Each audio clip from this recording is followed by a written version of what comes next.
So we've had a request from one of our boot campers about how to make porridge. So this is my version. This applies if you're using water and milk as well, although I'm actually going to use hemp milk for today's.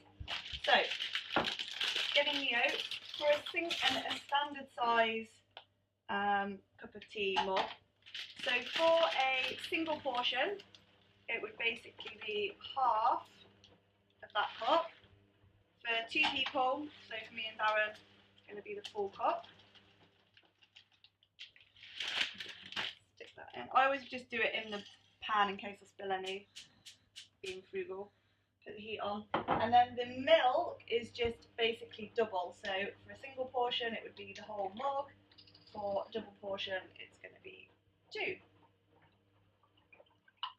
If you're being really organised, you can even put this in the pan the night before you go to bed and leave it to soak overnight, and then you've literally just got to turn the pan on in the morning to heat the oats through. And that will just save you a couple of minutes. But to be honest, porridge is pretty quick anyway. Okay.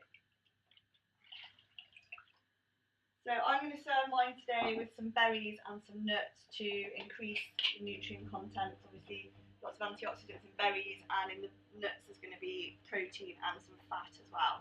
So it's not just going to be a carb heavy breakfast. So I'm just going to let that bubble up just for a couple of minutes. We'll come back and see it in a moment. Okay, so this is the porridge after about 5 minutes. It's just starting to thicken up nicely. It's been bubbling away for about 3 minutes because it took a couple of minutes to come up.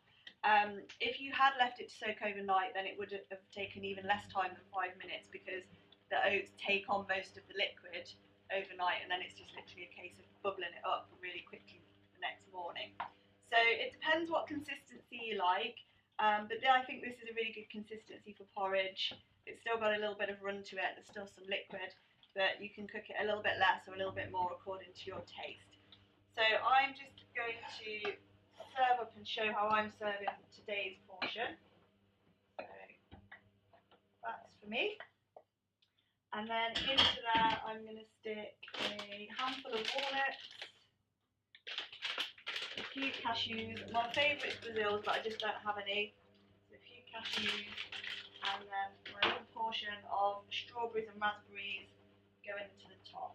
And then if you're after the 28-day initial detox, then you could always have a little spoon of honey in it if you really need the sweetness. But to be honest, that's pretty good on its own.